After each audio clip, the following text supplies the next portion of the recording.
Boa noite! Parabéns para você que está aqui buscando locações de excelência.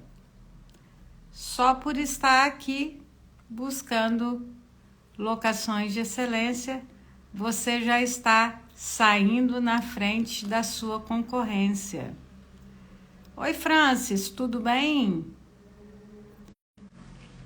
A gente hoje vai falar sobre due diligence nas locações imobiliárias. Por que a gente tem que fazer, né? E como que a gente faz? Vamos trabalhar esse tema. Enquanto o pessoal está chegando, eu quero fazer o meu combinado com você. Boa noite para quem está mandando boa noite aqui.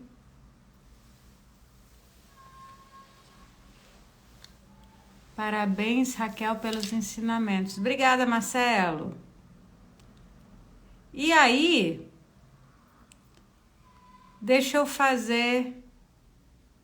a Francis está me mandando felicidades. Já foi domingo, já tô no outro ciclo, Francis. Vamos lá. O pessoal tá chegando, vamos fazer nosso combinado. Manda essa live sensacional, sensacional mesmo, tá? Esse tema. Para pelo menos 5 pessoas neste momento, nosso combinado. E toda vez que eu falar alguma coisa que faz total sentido para você, você toca no coraçãozinho, que é a nossa maneira de dizer pro Instagram que a gente tá levando um papo muito relevante. Eu acabei de enfiar o dedo na lente do óculos, tá uma delícia, só que não enxergar por ele. Vamos lá. Due diligence. Eu vou desativar os comentários, que vocês sabem que eu sou boa de conversa, e se vocês conversarem comigo, eu vou querer conversar com vocês, essa live não sai. Vamos falar então sobre due diligence. Desativar comentários. O que a gente precisa entender? Quando você está fazendo uma compra e venda, você vai mediar uma compra e venda, o que você faz? Você vai olhar a situação desse vendedor, não é? Por quê? Porque você não quer ter problemas. Aí você vai lá, você olha a documentação, você investiga e tira a certidão negativa à torto e à direito, vai ver se esse cara tem débito, qual que é a situação. Mas você negligencia 3 aspectos do imóvel / locador. Não negligenciar. Você não pode negligenciar. E tem gente ligando para mim na hora da live, é uma bênção. Vamos lá. O que acontece? Você precisa verificar se esse imóvel tem aptidão para ser locado, se esse locador pode ser locador, né? E quais são algumas implicações, né? Quando você percebe alguma situação que você vai ter que corrigir no contrato. Primeira situação, será que esse locador pode ser locador? Aí você vai falar assim, Raquel, basta que ele seja proprietário. Não é verdade. Às vezes, ele é proprietário, mas ele não detém a posse desse imóvel. E o que é o contrato de locação? O artigo 565 do Código Civil diz que contrato de locação, de uma maneira muito resumida, é aquele contrato em que se troca posse por dinheiro. Bom, isso quer dizer que o proprietário, para ser locador, precisa deter a posse desse imóvel que ele pretende ceder a troco de remuneração. Percebe? E, regra geral, quem detém a propriedade detém a posse, mas isso comporta algumas exceções e são exceções absolutamente normais, coisas que você se depara de quando em vez. Sabe quando o casal se separa e aí eles falam assim: a gente vai doar o imóvel que a gente mora para os filhos, ou a gente tem 2 imóveis, a gente vai doar um imóvel para cada filho, cada um vai ficar com o usufruto, certo?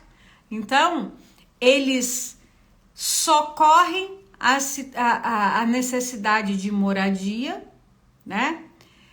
Mas já fazem uma coisa que tecnicamente a gente chama de adiantamento de legítima. Eles vão lá e doam aquele imóvel para os filhos, mas falam assim, ó, deixa eu morrer primeiro para você fazer o que você quiser com esse bem. Hoje em dia, inclusive, existe uma coisa chamada planejamento sucessório e existe uma tendência muito grande de que em poucos anos a gente ouça falar muito pouco de inventário, né? Inventário vai ser exceção, não vai ser regra. Por quê? Porque, inclusive, tributariamente, financeiramente, é muito mais negócio você trabalhar com um planejamento sucessório. Bom, e aí o que acontece? Quando você tem um planejamento sucessório, é uma coisa que você tem visto com muita crescente também, você vai ver o patriarca doando os bens para os filhos, mas falando assim, enquanto eu for vivo, quem manda nessa jossa aqui sou eu. E aí o que ele faz? Ele doa os bens para os filhos e conserva o usufruto. Percebe? E o que acontece? Se você tem um imóvel com usufruto, quem detém a posse desse imóvel? O usufrutuário. Quem pode ser locador? O usufrutuário que não é proprietário. Inclusive, quando você tem usufruto, o usufrutuário detém o direito de usar, né? Nisso aí está a posse, né? E fruir. O que é fruir? Receber os frutos civis desse bem. Aluguel é um fruto civil. Existem cuidados que você precisa ter na locação de usufruto? Existem, mas isso é papo para uma outra situação. Bom, então, imóvel que tem usufruto, o proprietário não pode ser locador. Bom, Raquel, e quando que esse imóvel não tem aptidão para ser locado? Ah, outra coisa. Existem situações, né, que você se depara com a análise documental desse imóvel que requerem certos cuidados na contratação. Então, perceba você que vai se desenhando um procedimento de due diligence muito parecido com o da compra e venda no aspecto do cuidado, né? mas bem menos complexo. Por quê? Salvo em situações que você perceba a necessidade muito grande de verificar certidões, salvo em locações muito especialíssimas, né? De grande vulto, de muitos anos, como você vai ter aí um BTS, qualquer coisa nesse sentido, você vai precisar, em que você vai precisar de uma cautela maior. Na nossa locação mediana, na nossa locação corriqueira, via de regra, o que você vai precisar de ver, de procurar, é se esse imóvel pode ser locado e se esse locador pode ser locador, se esse proprietário detém a posse, se ele pode ser locador, ou se detendo a posse, existem circunstâncias relativas à matrícula desse imóvel que requerem cuidados especiais. Que circunstâncias? Pode ser que esse imóvel seja objeto de hipoteca. Isso impede a locação? Não, mas ele requer cuidados. Pode ser que esse imóvel seja objeto de alienação fiduciária, ele tenha o gravame de alienação fiduciária. Ele pode ser locado? Ele pode, mas ele pode com alguns cuidados. Pode ser que sobre este imóvel que vai ser locado tenha penhora. Ele pode ser locado? Ele pode ser locado com alguns cuidados. Percebe? Então, a gente vai chegar aqui na nossa primeira conclusão. A due diligence é importante, é essencial e ela é feita inicialmente a partir da análise da certidão de ônus deste imóvel. O que isso nos diz?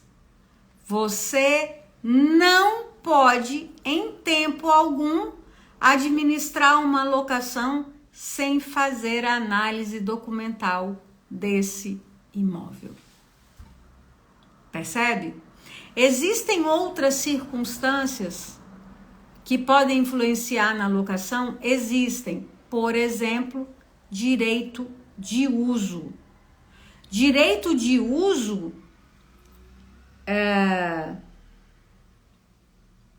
não dá direito do sujeito morar. Não dá direito do sujeito alugar. Mas um imóvel que tem gravado direito de uso não pode ser alugado. Percebe? Porque aquela posse é uma posse comprometida.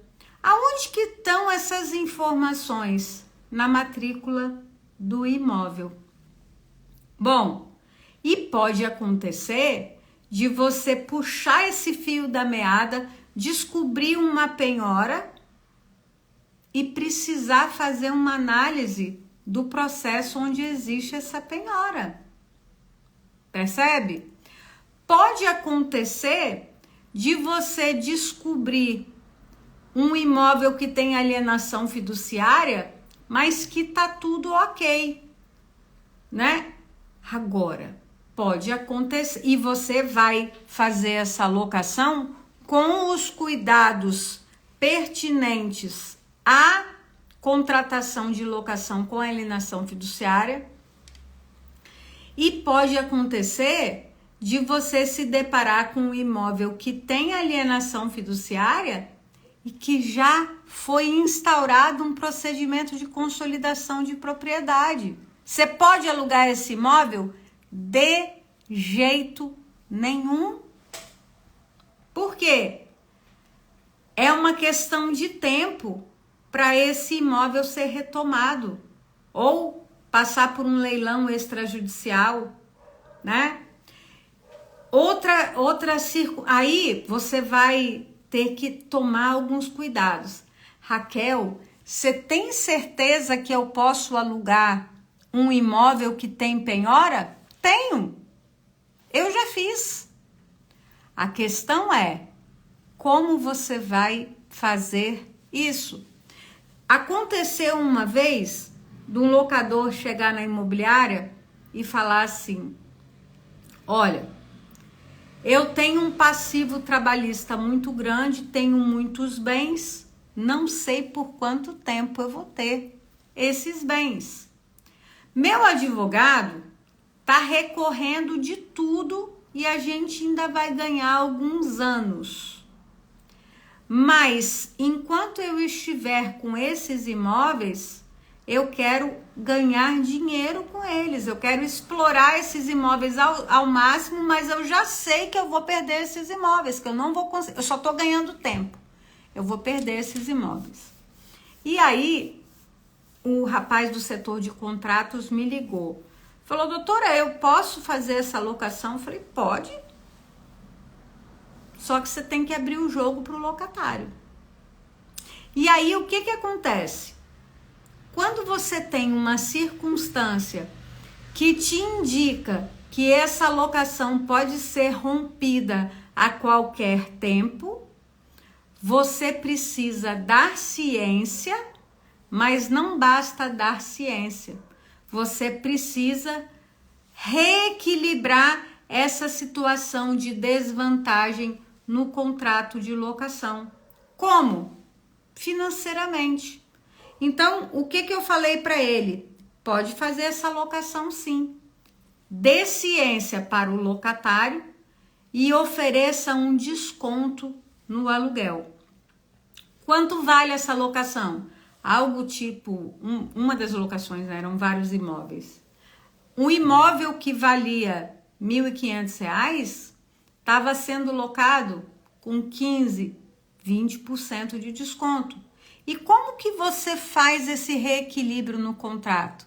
Você vai colocar lá uma cláusula dizendo: olha, o locatário tem total ciência de que sobre este imóvel recai penhora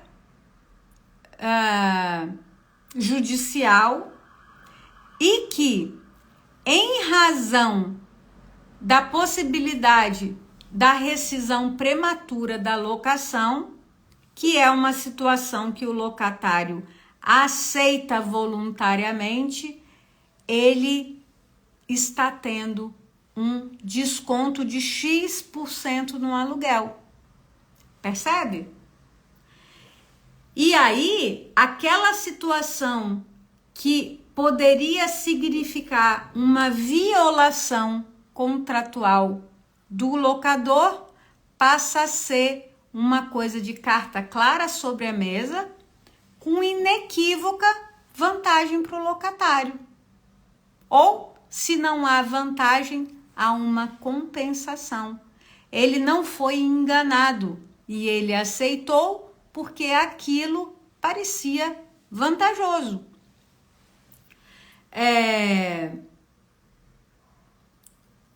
E isso foi feito. Ele alugou. É possível? É, desde que haja ciência. E quando não há ciência, a imobiliária pode ser responsabilizada? Com toda certeza. Por quê? A imobiliária, quando ela está intermediando uma locação, você tem ali, no contrato de administração, você tem algumas figuras. Você tem a figura do mandato, você tem a figura do agenciamento e a intermediação é o contrato de corretagem. O que o Código Civil diz sobre o contrato de corretagem?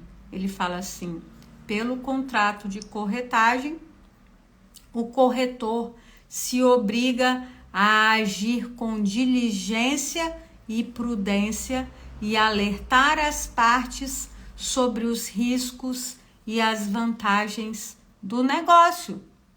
Isso serve para compra e venda e isso serve para locação.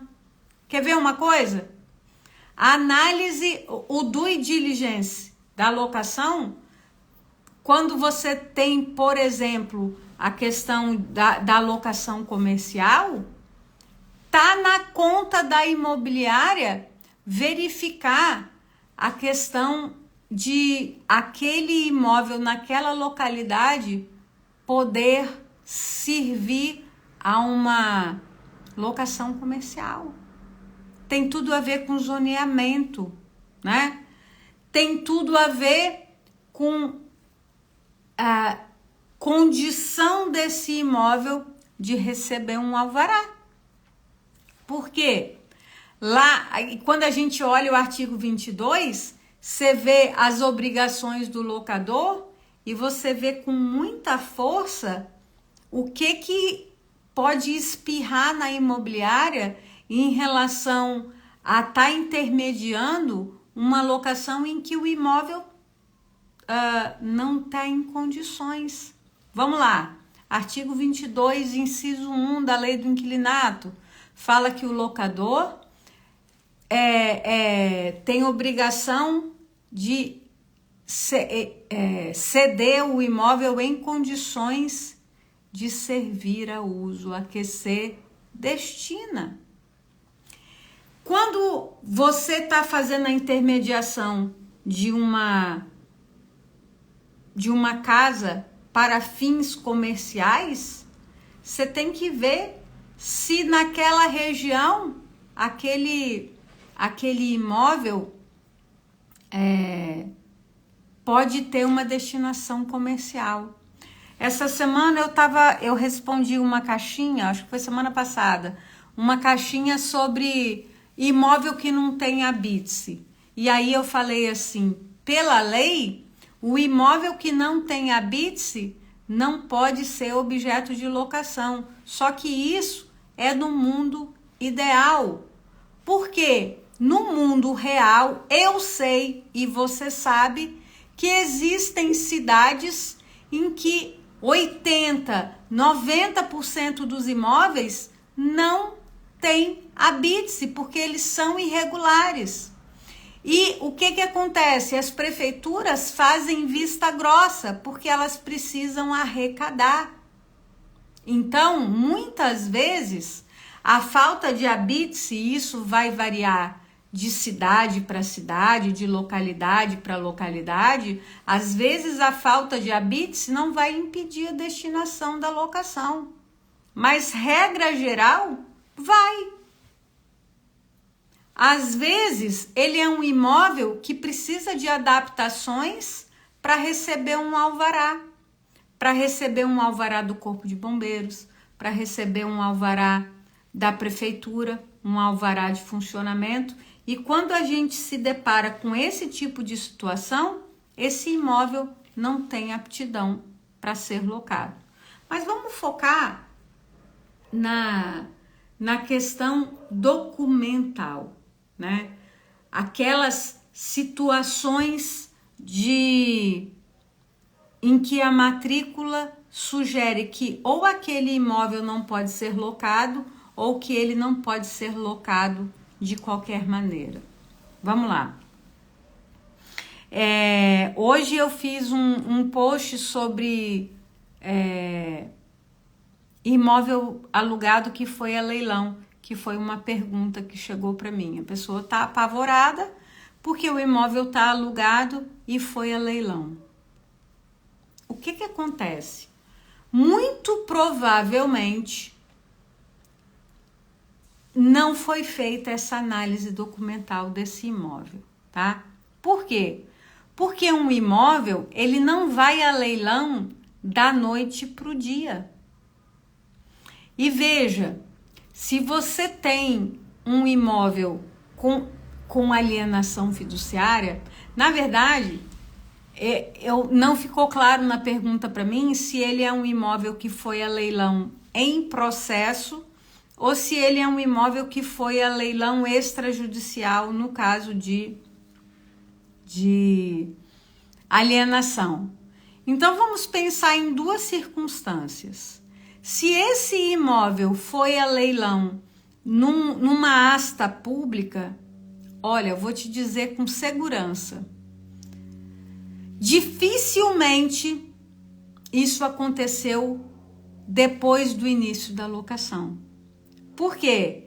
Existe todo um procedimento de penhora, né? Depois da ciência, né? Oportunidade de adjudicação, depois é que ele vai para um leilão, se foi judicial. Quando a gente trabalha, por exemplo, com uma execução hipotecária, se foi uma hipoteca, que eu não sei o que gerou essa dúvida, se foi uma hipoteca, igual. Por quê? Por que a hipoteca antes servia tanto para compra e venda e deixou de servir? Porque o processo de retomada era muito custoso, era muito longo, né? E isso encarecia o crédito. Quando você tem um imóvel com hipoteca, uma dívida garantida por hipoteca e essa dívida não é paga, entra-se com uma ação de execução hipotecária. E lá na frente é que esse imóvel vai ser vendido numa praça. Então, eu estou achando menos provável que seja uma execução hipotecária. Agora, o que é um procedimento mais curto que pode acontecer de ser instaurado depois que a locação começa? Alienação fiduciária. Porque na alienação fiduciária, o devedor ficou com 3 parcelas em aberto, o que o banco faz? Ele notifica, constitui em mora e consolida a propriedade. Depois que ele consolidou a propriedade, ele ou ele ou vende ou ele faz o leilão. Bom, é possível que entre essa inadimplência e esse leilão corra um prazo muito pequeno, tipo 6 meses, 8 meses, super possível. O que te livra e o que já livrou a cara de cliente meu? Due diligence, análise documental. Isso já aconteceu com um cliente meu, imóvel com alienação fiduciária que foi vendido, quem arrematou bateu na porta do locatário, a locatária enlouqueceu, falou que ia processar a imobiliária e eu convenci o advogado que seria um péssimo negócio. Como? Apresentando para ele uma certidão de ônus que foi retirada na época da celebração do contrato de locação. Porque essa certidão de ônus demonstrava que naquele tempo a imobiliária diligenciou a situação da alienação fiduciária. E uma coisa que eu ensino para os meus alunos é trabalhar o contrato de locação quando se tem alienação fiduciária. Por quê? Você precisa ter alguns cuidados e você precisa dar ciência para o locatário de que esse imóvel tem alienação fiduciária em garantia. Percebe? Quando você dá essa ciência, você quebra a circunstância aí da surpresa, né? E quando você tem um imóvel com alienação fiduciária em garantia e você descobre isso, você cerca essa situação também no contrato de administração. E você fala assim, olha, locador, eu estou dando ciência para o locatário que esse imóvel tem alienação fiduciária. E eu estou dizendo para você, não deixa de pagar essa parcela, porque eu vou estar isento de qualquer responsabilidade. Esse negócio de falar que imobiliária está livre de qualquer responsabilidade é uma coisa que o locador odeia. Por quê? Porque ele não quer ser pai do filho feio. E aí, perceba você que esse tipo de circunstância determina alguns cuidados que, no caso de um leilão, como o que aconteceu com essa pessoa que me mandou a dúvida, que inevitavelmente pode esbarrar na imobiliária e pode fazer isso doer muito no bolso da imobiliária. Por quê? Porque esse locatário tem um abalo, um constrangimento e tem prejuízo com um rompimento prematuro. Mas não é só isso. Se ele coloca a imobiliária junto com o locador no polo passivo de um processo para se ver ressarcido de prejuízo, a brincadeira começa com a multa do contrato de locação. Por quê?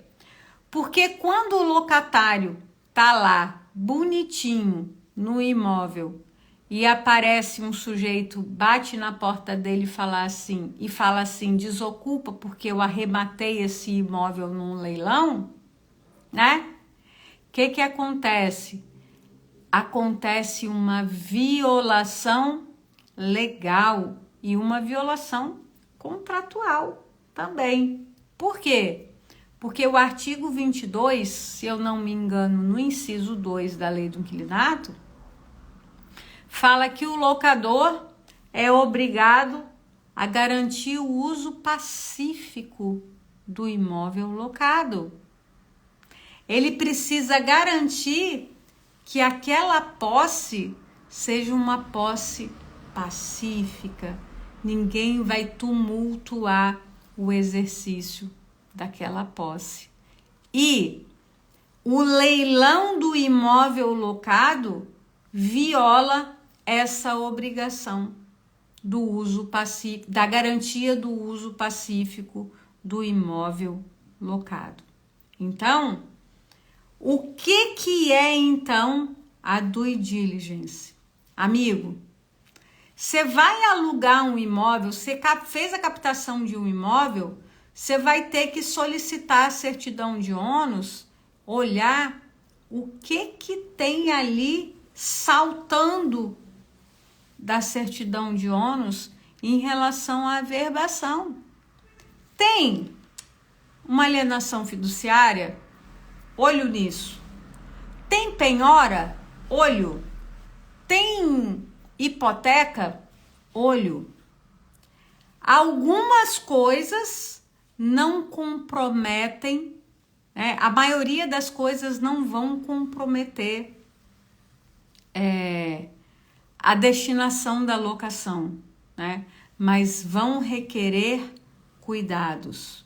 Agora, você olhou, viu que tem usufruto, proprietário vai entrar nesse contrato como anuente, porque isso é boa técnica.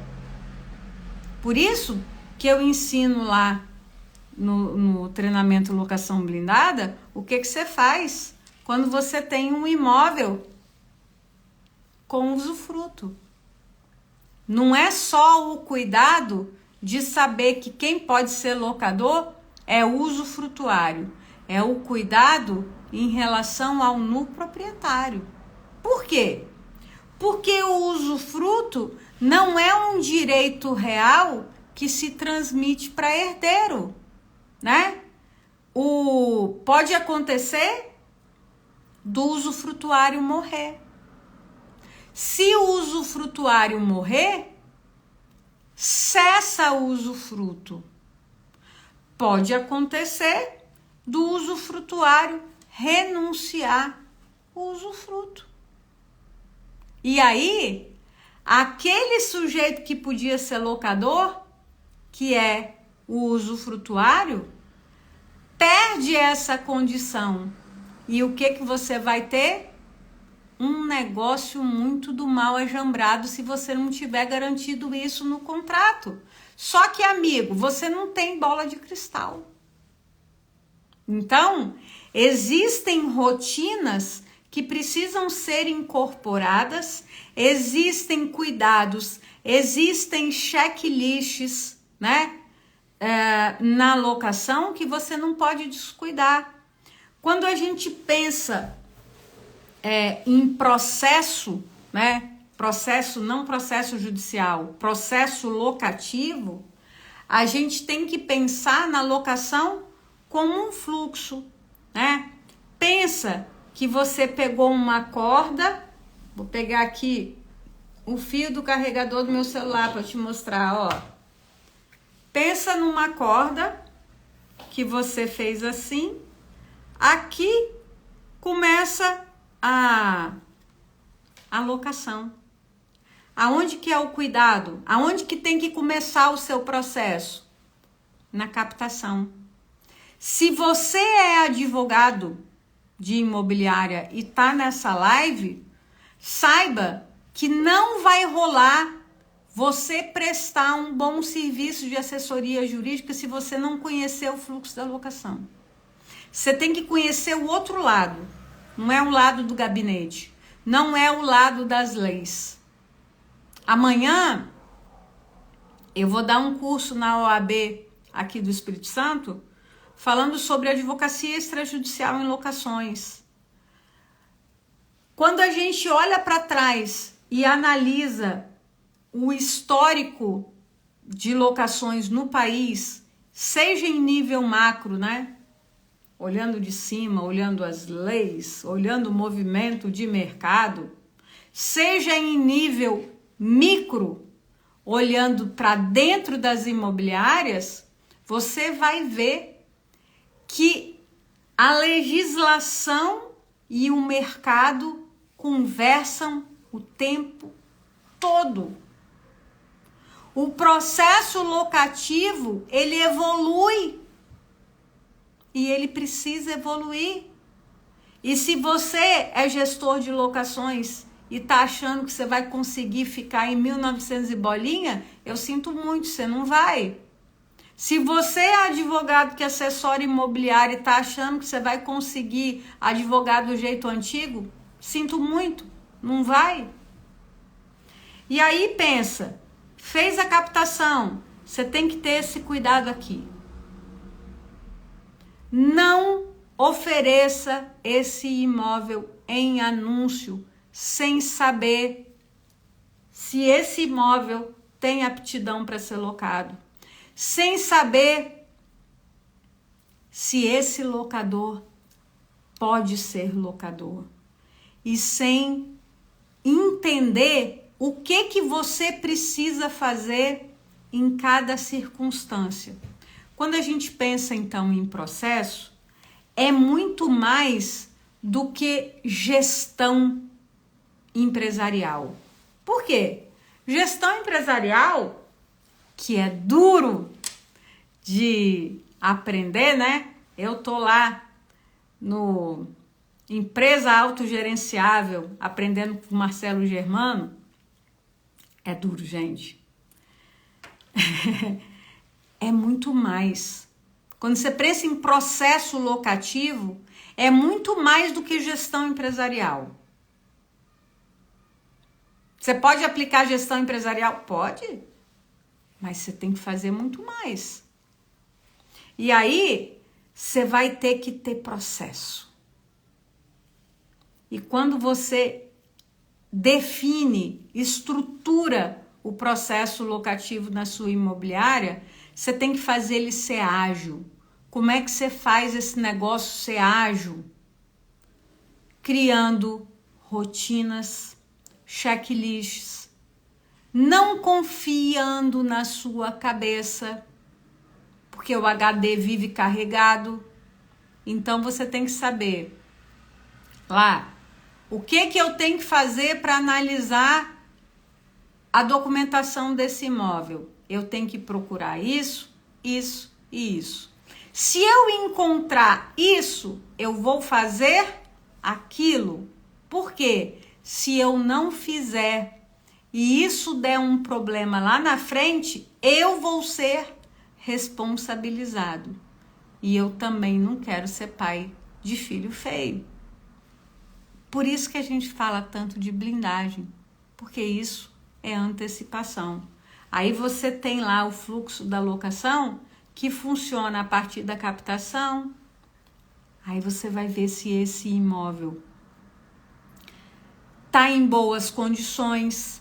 Se não tiver, você vai ter que levar um lero com esse locador e falar assim, amigo, é o seguinte, você não quer ter problema? Vamos deixar esse imóvel aqui numa condição razoável? Ou se ele falar assim, não tem dinheiro para isso, bom, então a gente vai ter que alugar, procurar um locatário que possa fazer isso e possa fazer adaptação, né? Fazer essa antecipação para compensar no aluguel. Mas até se você fizer isso, você também tem que ter o danado de um checklist para não deixar nada passar para trás, para não deixar nada passar batido. Porque imóvel que passa por adaptações tem nuances ali nas tratativas e no processo que junta a adaptação, o contrato, uma nova vistoria, tem tudo isso que a gente esquematiza para nada passar batido. O que é isso? Isso é antecipação. Isso é rotina, isso é método, isso é processo. Percebe? E não se engane, essa live está acontecendo para te chamar a atenção de que não adianta você falar assim, eu gosto só de trabalhar com venda, porque venda é que é vida, porque a venda, eu faço a venda, eu ganho dinheiro e o negócio acaba ali, locação é um mal necessário. Você fica repetindo isso para você, mas você não está se enxergando. Você faz o due diligence na compra e venda e trata a locação de qualquer jeito. E sabe o que está acontecendo? Quando você trata a locação de qualquer jeito, você está deixando dinheiro na mesa. Porque locação pode ser imensamente lucrativa. Eu vou ativar os comentários aqui. E quero te recomendar, né, que na captação, antes mesmo de anunciar, que você solicite essa certidão de ônus. Eu me lembro que eu assumi o jurídico de uma imobiliária há muitos anos, logo que eu comecei a trabalhar com locação, e eu me deparei com a seguinte situação, vou contar para vocês, né? Era uma casa que foi alugada para fins comerciais e o locatário precisou fazer uma adaptação nesse imóvel. E era uma adaptação para uma clínica de fisioterapia. E ele chegou a fazer gastos e quando ele foi pedir o alvará não saiu. E aí a discussão foi, esse alvará sairia para outra atividade? Porque se o alvará saísse para outra atividade e não saísse só para a clínica de fisioterapia, não haveria aí um problema do locador, né? E existia, não foi eu que fiz essa defesa, mas eu peguei o processo andando, mas foi uma defesa bem feita. E a imobiliária foi condenada solidariamente, porque esse imóvel não receberia nenhum alvará para nenhuma atividade. E a imobiliária não se cercou de cuidados em relação a isso e teve que devolver aluguel, teve que ressarcir prejuízo que esse sujeito teve com reforma, né? E o que acontece? Você fala assim, mas a imobiliária não tinha como saber. Ela tinha que saber. Percebe? Então, são cuidados que precisam ser tomados. Tá no risco da atividade? Tá. Mas será que vale a pena, né, receber uma condenação de 15, 20 mil reais, né? Será que você ganha tanto para isso, né? Eu acho que não. Então é isso. Essa era a proposta da live de hoje. Na quarta-feira que vem a gente volta.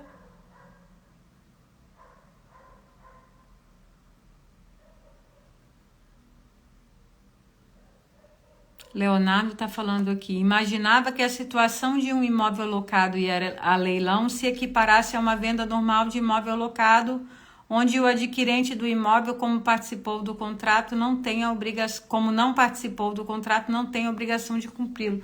Não tem nada a ver, Leonardo. Tem nada a ver. Porque o que acontece é que quando o imóvel vai a leilão, ele foi a leilão por algum descumprimento do locador. Percebe? Você tem aí uma violação da obrigação de garantir o uso pacífico do imóvel locado. Urgente, um curso sobre locação comercial, por favor, doutora. Olha só, o que vocês não pedem que eu não faço?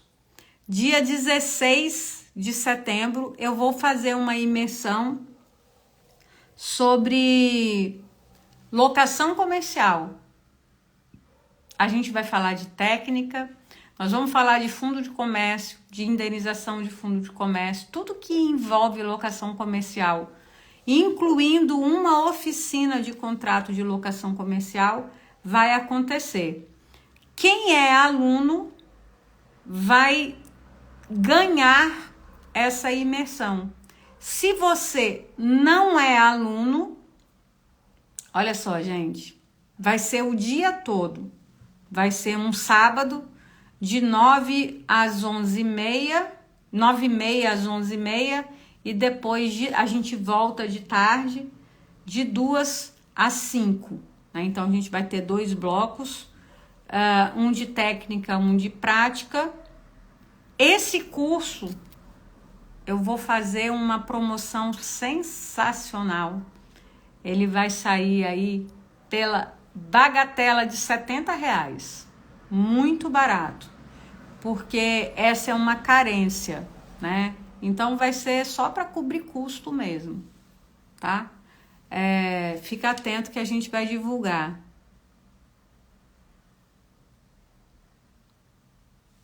A Deise tá falando, amanhã é presencial na ESA OAB. Exatamente, Deise. Vamos tomar um café, hein? Você vai lá, né?